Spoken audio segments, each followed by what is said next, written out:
Tamil Nadu in South India.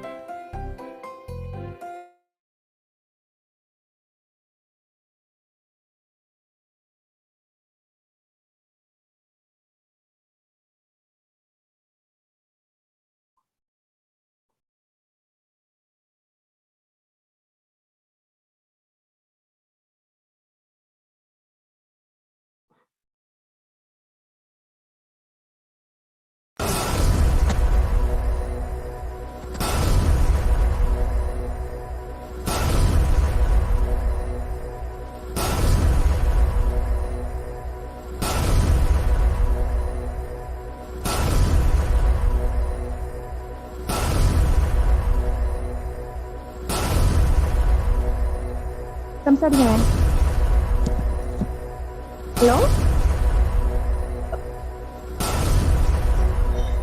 Yes. Yes, Agna and Aman, just check your mic and then start, okay? Can you hear me? Am I audible? Yes, yes. Am I audible? Yes. Ma'am, please check.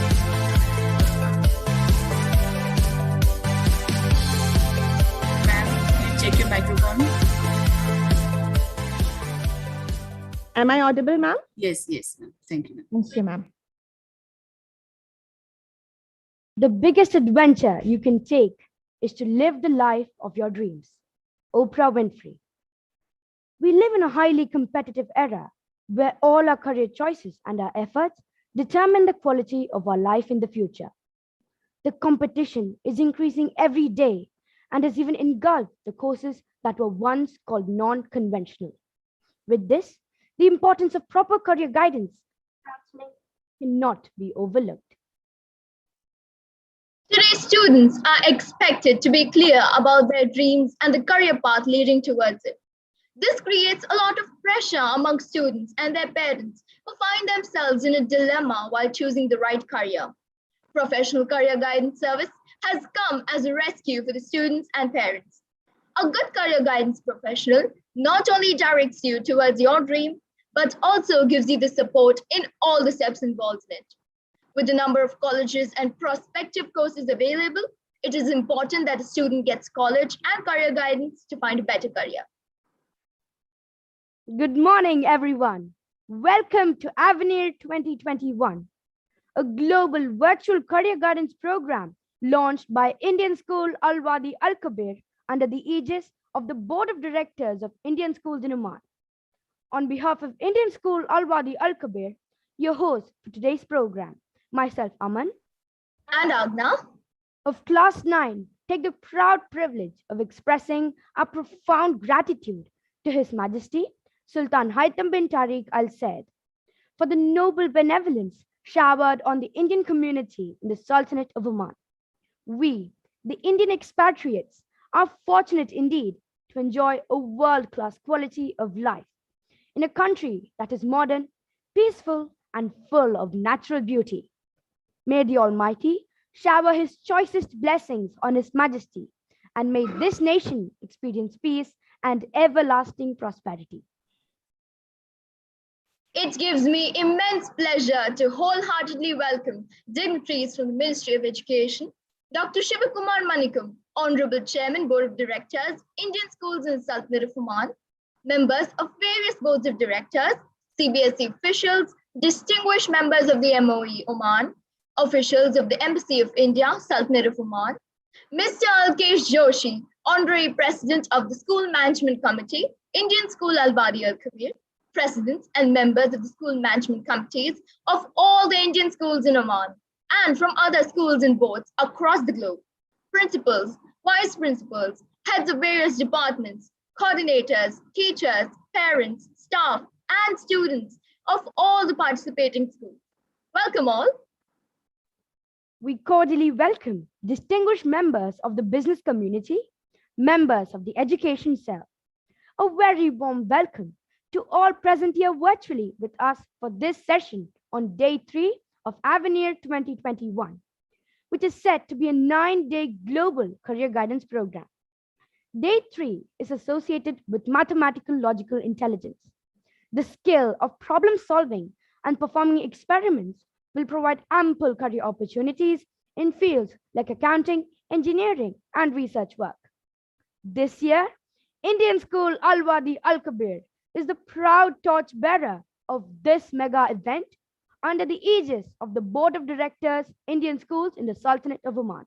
Welcome all once again.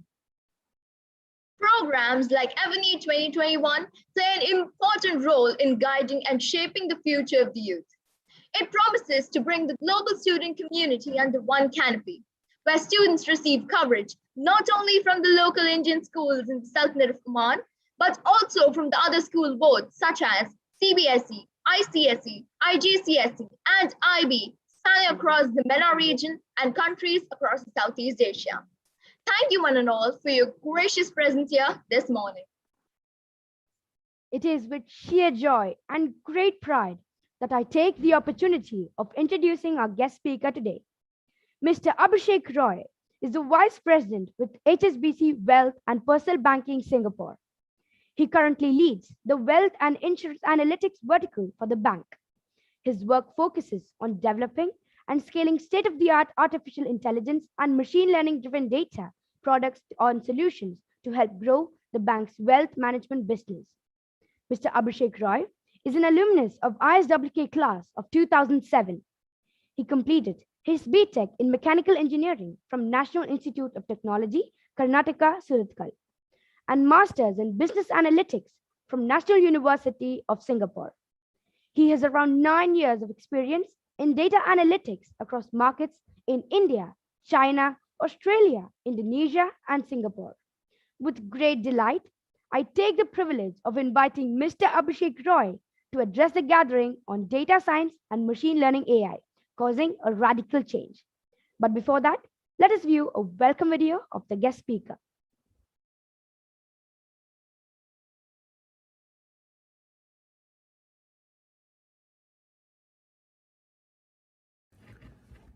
Hi everyone, my name is Abhishek Roy and I'm a Vice President at HSBC Singapore. I passed out of ISWK in 2007. After that, I did my mechanical engineering from NITK Surathkal and I hold a master's degree in business analytics from the National University of Singapore. I've been working with HSBC since 2012 and I've worked in markets across India, China, and now in Singapore. As part of the wealth management division, I'm currently using data science to help grow our business across Asia Pacific. Avenir 2021 is a fantastic career guidance program that is being conducted by the school. I'm very excited to be a part of it. I personally believe that some of the right career choices and guidance can be obtained from people who've been through this journey before. So I invite you all to be a part of this program, and I really look forward to interacting with all of you. Thank you. Dear audience, you're requested to fill in the feedback form, which will be posted in the chat box towards the end of the session. Filling this form is necessary as it would fetch you a participation certificate. For those who are joined through YouTube, you're requested to check the description box for the link of the feedback form. You're also requested to post your queries in the chat box. Our distinguished speaker will answer them in the question and answer session. Over to Mr. Abhishek Roy for his presentation. Great. Thank you, Aman. Thank you, Agna, for the kind words and the introduction. And good morning to everyone. It's me here, speaking here from Singapore. I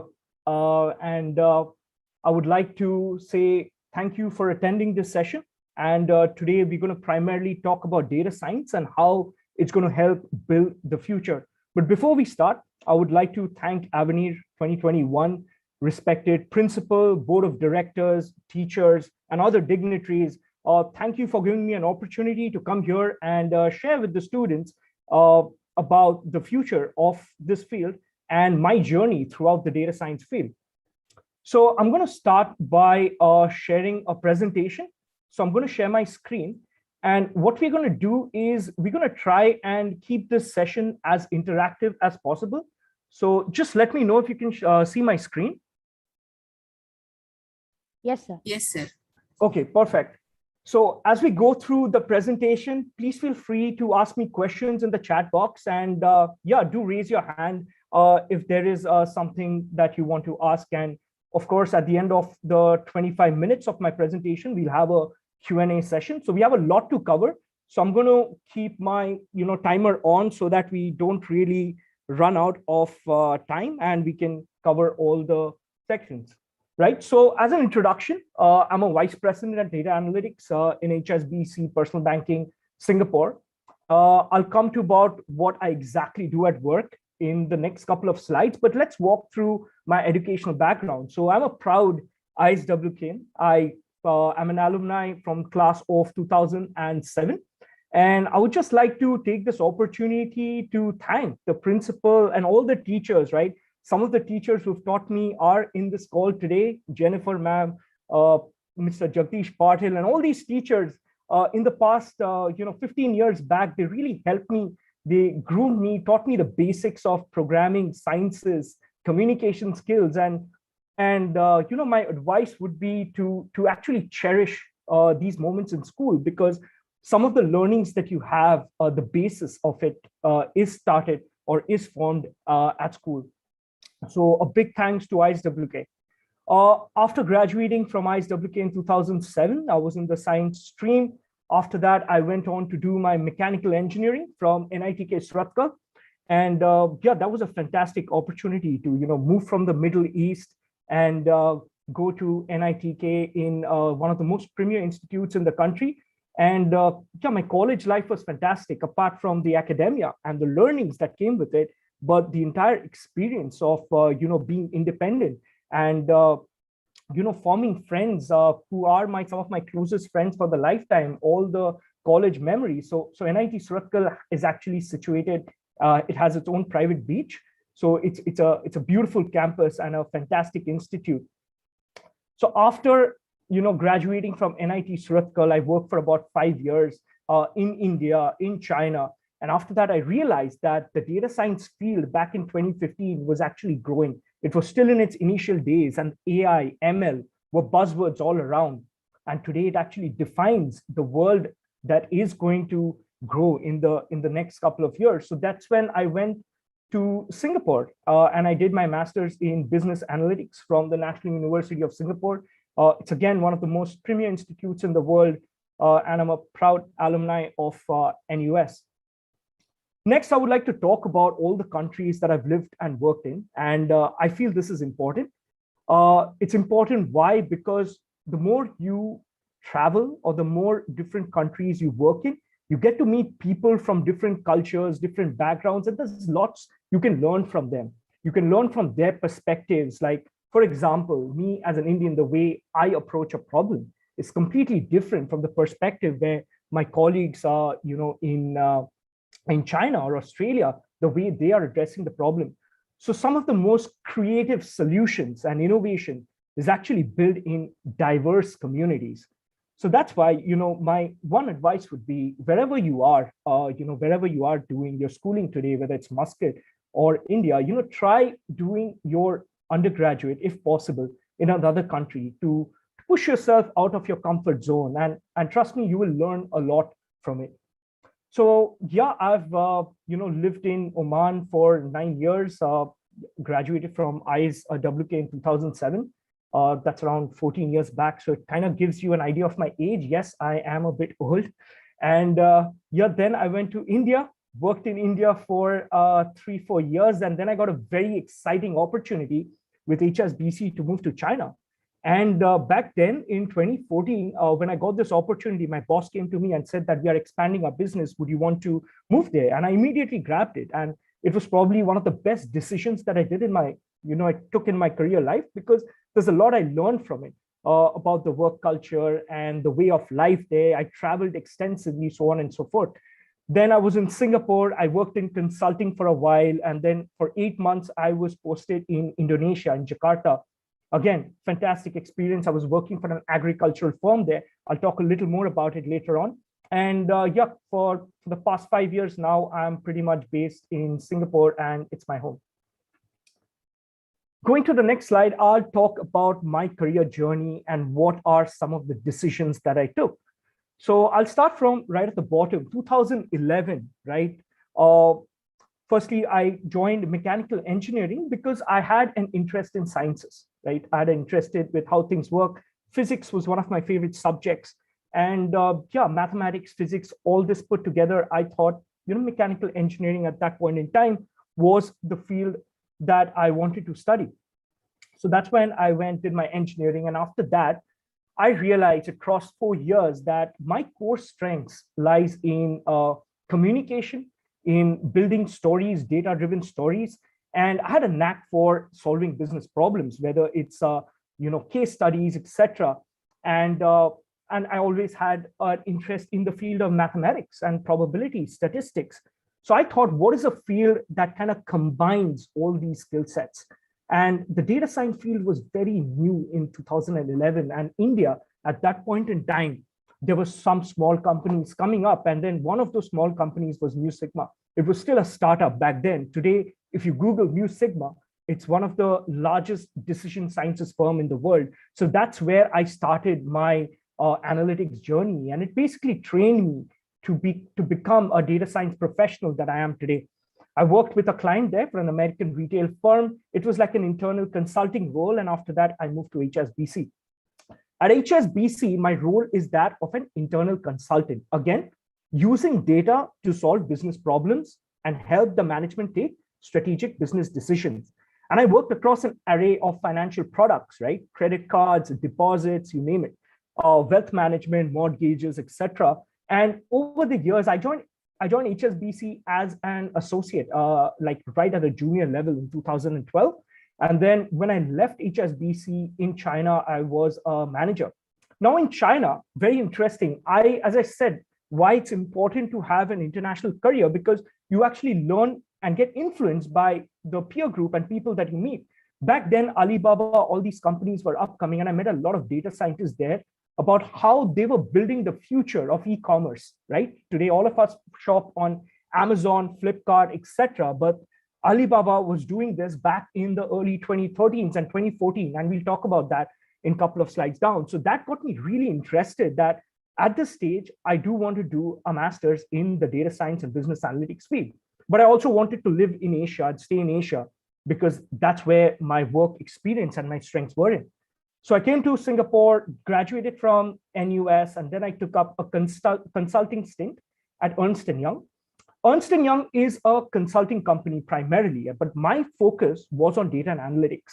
So I was basically working with clients across ASEAN region, solving business problems for them, working with the government of Singapore, working with agricultural firms in Jakarta, and solving problems like, how do I digitalize your supply chain, right? Or how do you have tons of manual Excel reports, right? How can I automate thousands of Excel reports, which is actually crunching millions of rows of data and make it really convenient and easy for the business? After that, working as an individual contributor for all these years, I wanted to take up a leadership role. And that's my current stint at HSBC, where I'm helping shape the wealth management division of the bank and making them future ready by building data products, robo-advisory, machine learning models, etc., with the ultimate objective, with the simple objective, how can HSBC become the #1 wealth advisor in the world? How can we increase our wealth penetration in the market by offering the right financial advice to our clients? And all this is driven by data insights, machine learning models. We'll talk about it a little more about once we go down into specifics about the data science field. Now, in the next slide, apart from,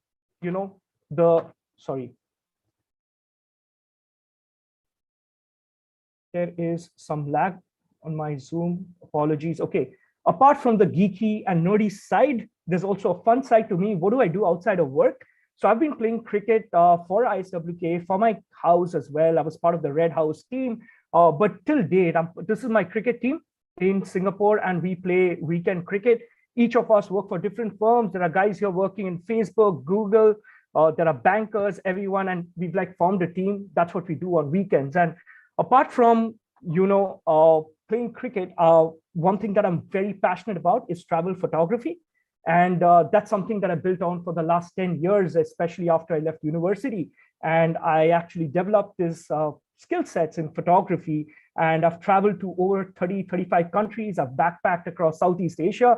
And these are some of my favorite pictures that I just wanted to share with y'all. Like this is in Scotland, this is in Russia, this is me with a Mongolian in Mongolia. So as I was saying, like traveling, meeting people actually brings out the creative side of you. And this is where I want to focus on the importance of extracurricular activities. So please, whatever is that you do, whether you dance, whether you paint, whether you are into elocution, dramatics, you play cricket, football, whatever it is, do continue that in the long run, because this brings up, there are various other things that you learn. For example, sports teaches you about teamwork, right? Leadership skills, how to work under immense pressure. Photography, dance, arts, music brings out the creative side of you. If you want to drive innovation in the world, like if you want to work for the Googles and the Facebook who are actually shaping the world, you have to have the creative side. You'll be surprised that some of top Google's designers are actually artists. They had a passion for arts, and that's how they ended up there. Some of the top data engineers for Spotify, right, are musicians. They have a passion for music. So whatever that you're passionate about, do follow it. And trust me, it will definitely be beneficial in whatever career field that you use down the line. Okay, now here are 5 main points of learnings that I want to share with you before we deep dive into analytics. Number 1, identify your strengths, right? Very important. When I was in class 11th and 12th, I asked myself, what are my strengths? I liked speaking. I had strong communication skills.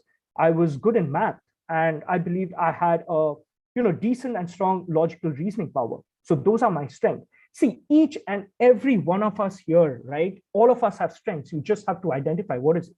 If you are a great football player, that means you can work in a team. You're able to take stress in a very intense situation when your team is losing and you have to score that one goal in order to equalize, and you're able to perform. You are able to perform under pressure. If you're an artist, you have a flair for creativity that can take you to roles in marketing or advertising. And the world today, as I want to say, that any field or whatever you're passionate about or whatever your strengths are, you can carve out a profession out of it. So please identify your strengths, and each and everybody has some strength, right? You don't have to be an extrovert. You can still be an introvert, but be amazing at programming. You might just be the person who might develop the next biggest algorithm for Google or Facebook. Follow your passion, right? Very important. The other day during the inauguration, we heard Mr. Saurav Ganguly, and he said the same thing. You do not want to work in a job that tells you that, oh, it's Monday again, I'm back at work. You don't want that, right? What am I passionate about? I like solving business problems. When the credit card head of Singapore comes and tells me that, man, my sales are down, I'm not able to drive sales, how can we solve this problem? That's what gives me a kick when I go back and work with my team, and I'm actually crunching numbers to say that, hey, why don't we do a partnership with Zara and give a 10% discount to our customers? I feel it's going to attract a particular segment of customers. That's what I'm passionate about. You have to ask yourself, what are you passionate about, right? And follow that. The earlier you identify that, it's great. Even if you identify it down the line when you grow across your career, that is also fine. Create goals, work towards them, right? All of us, right? Even at this age, I have goals. I've had goals since I was in high school. I wanted to do engineering. After engineering, I wanted to get into a field in data science. I joined a startup. Today, I am a leader in a data science field in HSBC. But my future goal is, and I want to share it with all of you all, I want to make wealth management accessible to all segments in society, right? Not just the high net worth or the rich people, but everybody in the world should have access to wealth management. That means wherever you are, whichever part of the world, you should be able to invest in Facebook stocks or Google stocks. Now, that's my aim, to commercialize and democratize wealth management. Learn how to take failures in our stride. Did I have a perfect journey since I was in class 9 or class 8? No. Have I met failures? Yes. Have I gotten low marks? Absolutely. But am I successful today in my field? Yes. Right? I'll take a couple of examples. Number 1, let me tell you this, and I haven't spoken about this before. When HSBC came to NIT Surathkal to recruit, My resume was rejected. Yes, I didn't get accepted to even sit for the interviews. The reason why I didn't, the CGPA, they only wanted to take the toppers. But today, I'm working in the bank, and I'm not shy of saying that I'm one of the youngest VPs of the company. Back then, if I gave up that, hey, I cannot get a job at HSBC, they only want toppers, that's not the case. I built up skill sets over the years and then eventually landed a job. Another example, right? You have to write an exam called as the GMAT. Okay, you need to write the GMAT to crack, to get into a good business school, right? So I wrote the GMAT 3 times, right? The first time, so anything above 700 is a good score. First time I wrote the GMAT, I got a 740. Second time I wrote the GMAT, I got a 720. My scores dropped. Then I was like, man, I can't do this. Then I went and identified why am I making this mistake? What is actually going wrong? And I worked really hard on it. And then I got a score of 710. So again, do not take your failures in your stride. If you are failing today, take it as a learning point. Take it as an important data point and try and improve from there and learn from there. And trust me, any great person in the world, whether Sundar Pichai or whoever it is, Sachin Tendulkar or Leo Messi or whoever, whatever may be the field, they've all experienced failures. There's no straight line from A to B, and it is definitely not the end, right? Lastly, be focused, do what makes you happy, right? Do follow what makes you passionate.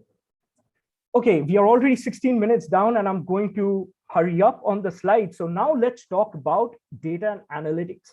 Let me start by telling you this, that everybody here on this call is a data analyst. Now here, let me give you an example.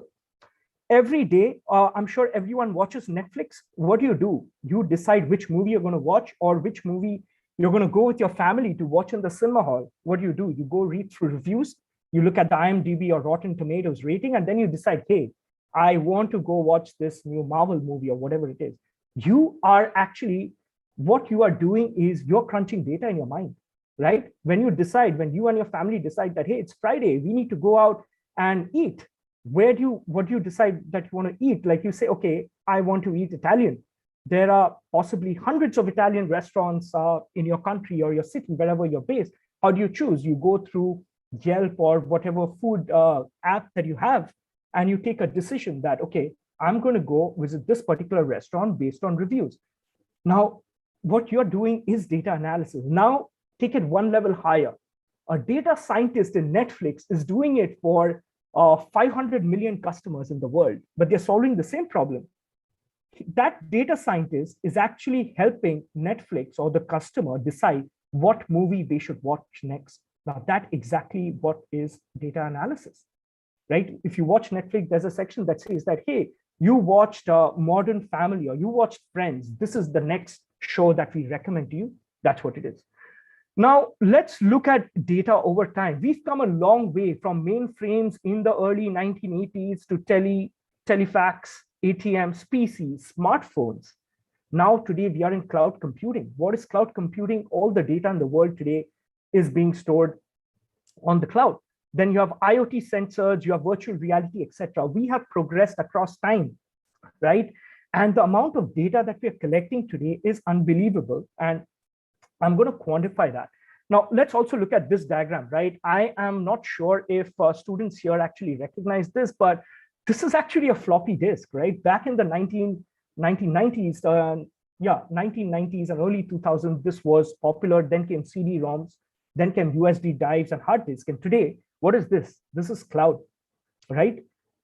Walmart is storing billion. Walmart is the world's biggest retail store, right? You have Lulu, etc. in the Middle East. Walmart is the king of retail stores in the world. They are storing billions and billions of records on the cloud, right? Now, to learn about cloud computing, that's a different step. We'll come to that later on if we do have time, but data has increased. Now, University of Southern California did a research that if I take all the data in the world and stack it in CD-ROMs, it will go beyond the moon. Possibly, that they did the research in 2011.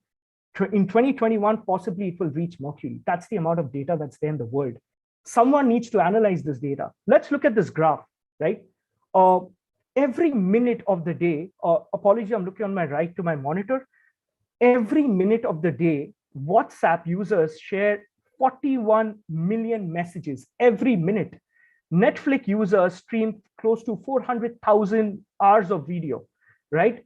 Zoom, 208K participants in each meeting. Amazon, every minute ships 6,000 packages.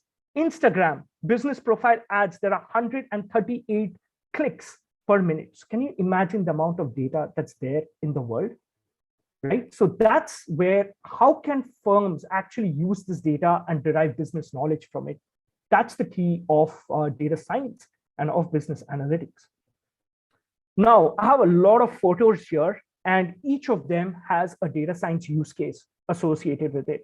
If you do have an answer to any of them, please put it down in the chat. What do you think each of this signifies? Okay, I'll start with this. You recently if you go to Amazon and you buy a camera, you'll get this screen, right? Frequently bought together. How do you think this is occurring? There is a data scientist out there who's written a program or an algorithm that says that people who do usually buy a camera also buy a memory disk and carry a bag. Now, this is an associative property. If you've read about condition probability in your classroom and associative rules, this is exactly what it works on, that people like you who buy a camera also buy this. Spotify, right? What kind of music do you listen to? Are you listening to house music, Avicii, or I don't know, Coldplay or K-pop or whatever is your kind of music? Spotify, the data science team at Spotify is actually able to recognize that and recommend you the next best music that you should hear. Now, this is a very famous movie. I'm not sure if you've seen it. If you haven't, please go watch it. I'm guessing it's on Netflix. It's called Moneyball. It's the entire story about how this baseball team had very minimal money, but they hired a data scientist and he went analyzing player statistics and he built a team. Okay, very interesting picture here. Not sure if anyone recognizes. If you are a Man City fan, when I'm not, I'm a Chelsea fan. But if you are a Man City fan, this is Kevin De Bruyne. And why have I put a picture here? This year, Kevin De Bruyne did something amazing, right? His contract with Man City was getting over. So he hired 4 data scientists. And all these guys, what they did is they analyzed his skill sets, right?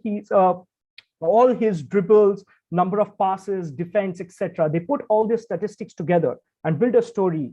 And Kevin De Bruyne went to the board of directors of Man City and Pep Guardiola. And this is what he said: Pep, these are my strengths. If you retain me in the team, it's going to cost you X amount of dollars. At this age and my experience, you're not going to find another player like me. And this is the amount of salary I quote. And this was success. He was successful in negotiating his salary with Man City and extending his tenure just by doing data analysis, for which he hired 4 data scientists. This is another example of food, right? If you go to Yelp and if you're trying to order, if you like burgers, they'll probably tell you, hey, check out this fried chicken place next door. All this is working on recommendation systems driven by data and analytics. So Stranger Things, if you've seen Stranger Things on Netflix, they'll recommend you Black Mirror, Narcos, etc. Because how does it work? People who have seen Stranger Things also tend to watch Black Mirror, Narcos. Again, this is analyzing people's viewership, the kind of movies they like. You know that like button on Netflix, why did they add that? They added that because it is taking an input from the data, from the user. It's taking input from the user, basically what genre of movies he or she likes, and recommending the next movie to them. If you use Uber or whatever might be the mode of transportation in your country, you will see that estimated arrival time. Do you know how that works? That works it's an optimization problem, right? Which is a mix of calculus and then minimizing a value, minimizing time, and it takes into consideration a lot of various parameters like traffic, etc., and tells you that your estimated time of arrival is in 12 minutes. Now, all these people, all these guys working across different companies have their data science skills. Okay, quickly going through what a typical process looks like. Data converted to information, knowledge, and then you drive decision making. That's the ultimate, that's the whole flow, right? If you just have a business problem that says that, hey, Abhishek, how is the stock market going to perform? And you take an estimation or an intuition, that's just like gambling, right? So adding in data-driven insights actually lets you take, solid decisions. And data science is a key strategic pillar in every organization where companies are using data to drive some of their key strategic decisions. So a typical workflow in a data science problem looks like this, where you identify the problem, you acquire the data, you clean the data, and then you come up with hypothesis that, hey, I feel today it's going to rain in Singapore because there was a storm in the South China Sea. So that's a variable or a parameter in the model that tells you that it might rain. Sorry, just a note to the comparers, please let me know if we are running short of time. Apart from that, after that comes your primary data science, where you're building a model or a solution and use that to drive the decision. So where can you work in the data science field, right? So this is the whole diagram: collecting data, building hypothesis that XYZ reason is why are Apple sales down, or why isn't there enough supply of apples? Maybe, some farm in Italy, there were bugs that, spoiled the apples there, because of which the supply is less. So that is a cause. So that's when you come up with various hypotheses of reasons why a particular problem might occur. And then you test each hypothesis. If you learned about hypothesis testing, experiments, you try and prove a hypothesis or disprove a hypothesis. And then comes building the final execution or the storytelling, which is very important. So you can be a data engineer. A data engineer is a person who primarily is working on,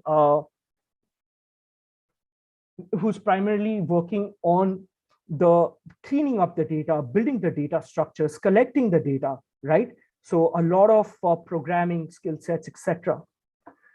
Then you can also be an AI ML model expert. These are the people who are building the algorithms, right? Usually these are computer scientists, people who have a computer background or mathematics or statistics. They are building these algorithms, right? And we'll come up with certain more use cases. But simple, like a credit card fraud system. Every transaction, every time you swipe your credit card, is it a fraud transaction or not? So banks are using AI ML driven models in order to find the solution. Finally, you can report. So you see this beautiful screen here. This is called a dashboard. Now, this is an art. And that's why I said why creativity and art is important in business, because you are ultimately going to take all these data, create graphs and infographics, as we call it, and present to your management that, hey, this is exactly what's happening to the business. Our sales are down because of certain big amount of customers who left the bank. There's been customer churn, or so on and so forth. Now, you can take up any of these roles. You can be a data engineer, you can be an AI ML modeling expert, or you can just be a data storyteller or build dashboards. Or you can be a business analyst and be a part of this entire chain. Or eventually, once you gain a lot of experience, where today I am, or you can be a data science leader where you have a thorough understanding of the entire process. Can I go and actually do data engineering? Maybe I'm okay at it, but I'm not the best. But my key skill sets lies in building data solutions and converting it into dollars and cents. How can data product actually help grow the business and bring in value for the company? The next slide, I'm going to touch upon the skill sets that you require. Now, the first question that you might have, do I need to be an engineer to work in the data science field? The answer is no.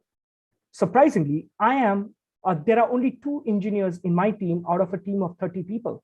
Everyone comes from accounting backgrounds, finance, etc., etc.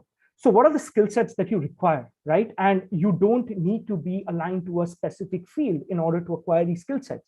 You need strong logical reasoning skills, right? If you go to an interview, they're going to ask you about puzzles. How do you solve a puzzle? Or how do you solve a riddle? Or how do you solve a simple logical problem?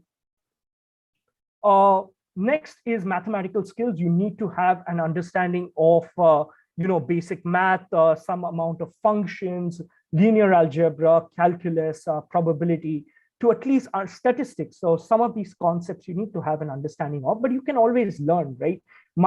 Honestly, my math skills are good, but it's not the best. Like, can I build a state-of-the-art algorithm? No, but I can understand what technical solution or the way or the approach to design a solution and solve a problem, correct?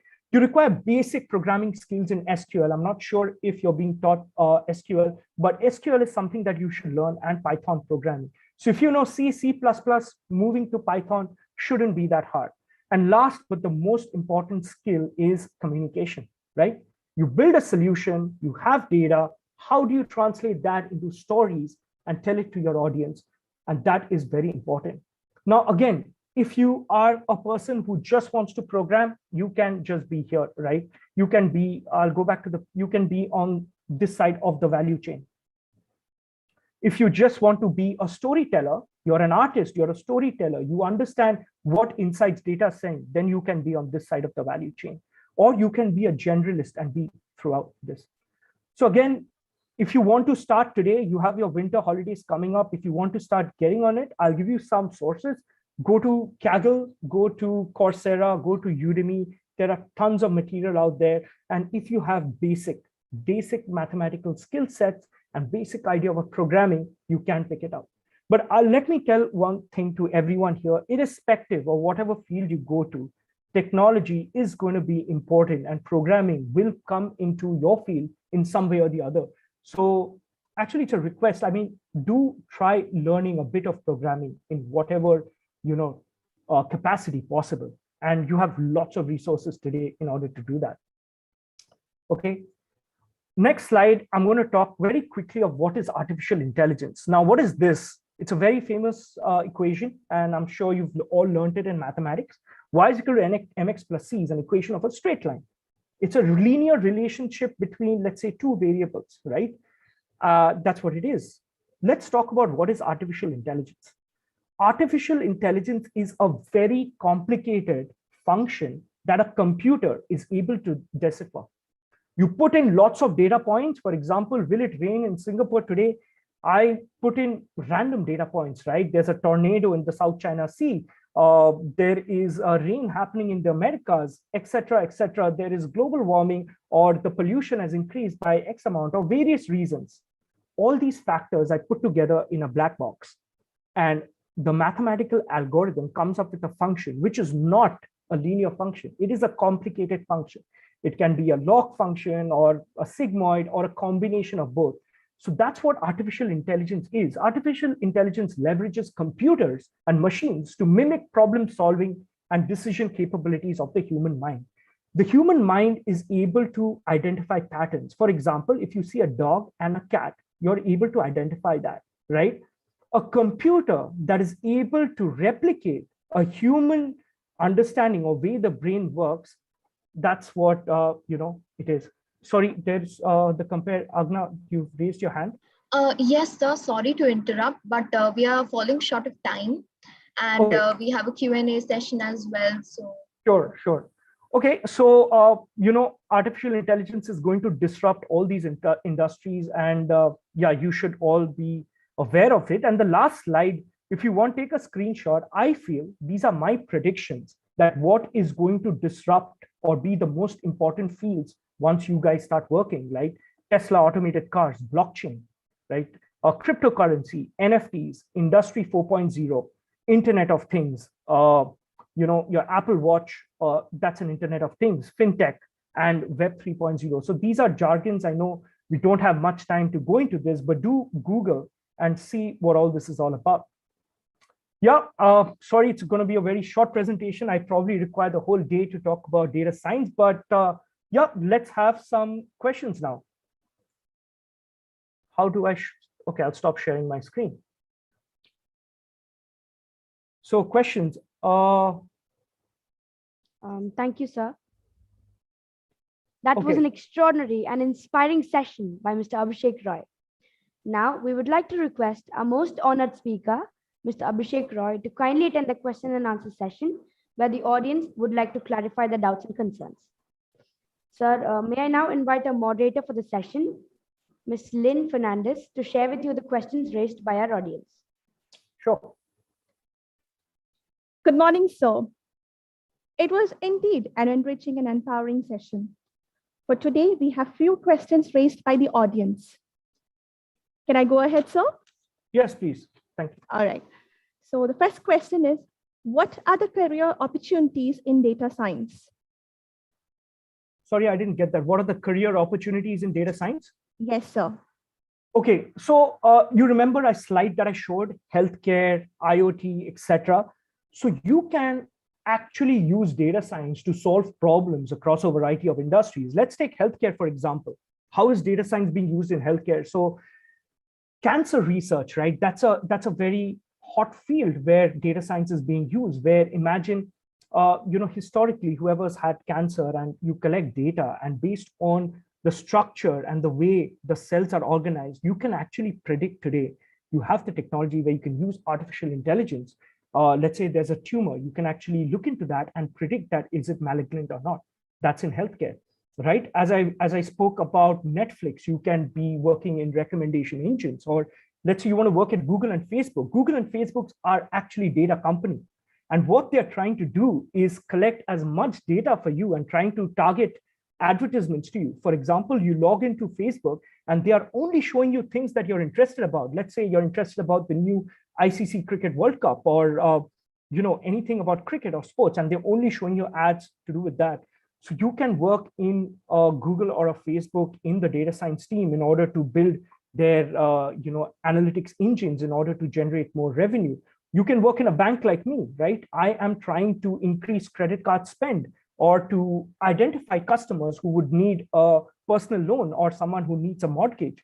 So I feel any industry, you name it, sports, right? You want to work in sports and build, work for Manchester United or the Indian cricket team and help them selecting or strategizing for their next game. You can do that.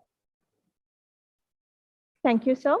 The next question is, what motivated you to select this field? Okay, fantastic. Great question. So after my undergrad, I had got three jobs, and you can sit for multiple placements, and they were mostly in the IT field. Then one day I asked myself, right? I literally thought to myself, am I going to be happy, being a programmer all my life? Although programming is a part of my job, but do I want to only do that? My personal interest, as I said, lies in solving business problem. And how did I discover that? I did a lot of internships throughout my undergrad. So whenever, whoever's in class 12, when you start going to, you start university next year, please do as many internships as possible, because it will help you understand the other possibilities out there. So through internships, etc., I started solving case studies, and I realized that I like to solve business problems. That's where my interest lies. And in 2011, this was a very niche field. I spoke to friends, mentors, etc. And I thought this is what I should do. I didn't join a very big company. I joined a very small company. Honestly, at that point in time, if I would have joined an IT company, the salary that they were offering was double. And I joined a startup, although money didn't matter at that point in time. What mattered is the learnings, that I'm able to pick up skill sets and use my flair for mathematics and solving business problems, and join both in order to drive a change to the organization and the world. So that's how I ended up in this field. Thank you so much, sir. Another question. Will AI take over this world? Artificial intelligence. Okay, will AI take over this world? See, machines cannot take over the world. Now, the reason is because there are certain things that still requires human touch, right? Building, for example, in banking, okay? If you go to a bank, you have a relationship manager who walks to you, say, hello, Aman, welcome to the bank. What are your needs? Do you want to buy a house, or you're planning for your education? And he will give you. That's a human touch. The human touch can never be replaced by machines, but all of us, each and every one of us in this call, will live in a world where humans and machines learn to live together. Now, I'm going to vision a world in 2030, okay? Aman, I'm not picked, but I'm just going to take you as an example. So Aman wakes up, he gets on his Tesla car, okay? He drives his Tesla car, it's automated. He's driving on Ruby High Street or Al Khair, and the car knows exactly what he needs. Fridays, Aman goes for grocery shopping. So he walks into Lulu. Now Lulu is completely automated, right? Aman goes, picks up his grocery, rice, wheat, meat, whatever he requires, put it in his basket, and he just walks out. How does that happen? Aman has an Apple Watch or a smartwatch on his hand, which automatically makes the payment as he walks out, right? Aman gets onto his Tesla car. The Tesla car is reaching his house. It's really hot in Muscat, right? He's using IoT. His AC is connected. What is Internet of Things? Internet of Things is machines connected to one another. So his AC is connected to his Apple Watch and his Tesla that tells that Aman is actually arriving to his house, and the AC automatically starts. Aman gets in, his favorite music starts playing on Spotify, and he's enjoying his meal at dinner. So that's the world we will all live in. And trust me, it is going to happen. In fact, it is happening. And yeah, as I said, machines and humans will start living together. That's the future.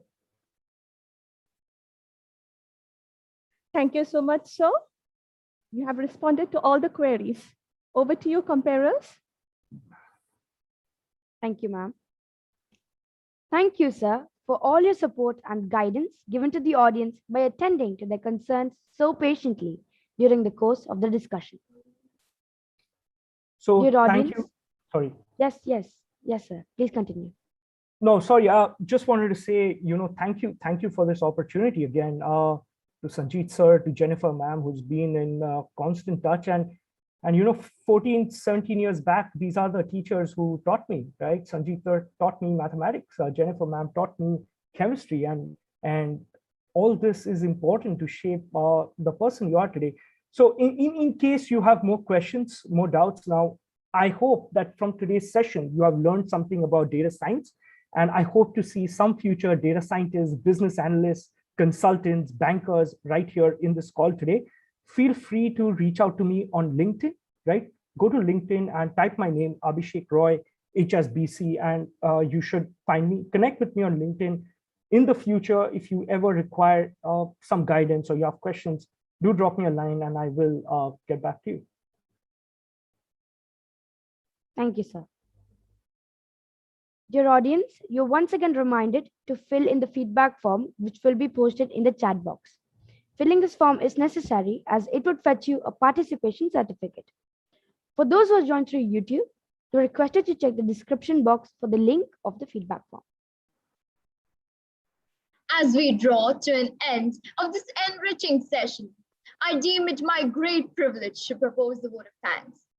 Let me first express my profound gratitude to His Majesty Sultan Haytham bin Tariq Al Said for the magnanimous benevolence showered on the Indian diaspora in Sultanate of Oman. May the Almighty shower abundant blessings on His Majesty and His country. We extend heartfelt thanks to eminent speaker, Mr. Abhishek Roy, for his words of motivation. Thank you, sir. Our deepest sense of appreciation and gratitude to Dr. Shivakumar Manikam, Chairman, Board of Directors, Indian Schools in the Sultanate of Oman, and other esteemed members of the Boards of Directors, distinguished officials from CBSE and officials from the Indian Embassy. Thank you for your encouraging presence and guidance at all times. A heartfelt thanks to Mr. Alkesh Joshi, the Honorary President of Indian School Al-Wadi Al-Kabir, School Management Committees, and other members of the School Management Committee for the profound encouragement at all times. I also wish to take this opportunity to express our heartfelt gratitude to our prudent captain of the Indian School Al-Wadi Al-Kabir ship, Mr. D.N. Rao, Principal, Indian School Al-Wadi Al-Kabir, Honorable Principals of the schools in the MENA region, Indian schools in Oman, Vice Principals, Assistant Vice Principals, heads of various departments, coordinators, supervisors, and the entire teaching fraternity for their support and guidance. I wish to thank each and every student and parent for their valuable presence in making this session a grand success. We are indeed grateful to our platinum sponsor, Studyco, our gold sponsors, Jain Group of Institutions, Grey Matter Academics, Vellore Institute of Technology, and Sri Ramchandra Institute of Higher Education and Research. Our bronze sponsors, Middle East College, Oman, Thapar University of Engineering and Technology, Dallas Baptist University, and MIT World Peace University, Pune. Our digital partner, Spectrum, and our media partner, The Arabian Stories, for their support in making this mega event a tangible reality. An event of this kind requires the coordination of a committed team. Thank you to the Indian School Al-Wadi Al-Kabir team for making Avenir 2021 possible. Thank you and see you soon for the next session. Have a great day. Thank you, everyone. Bye-bye.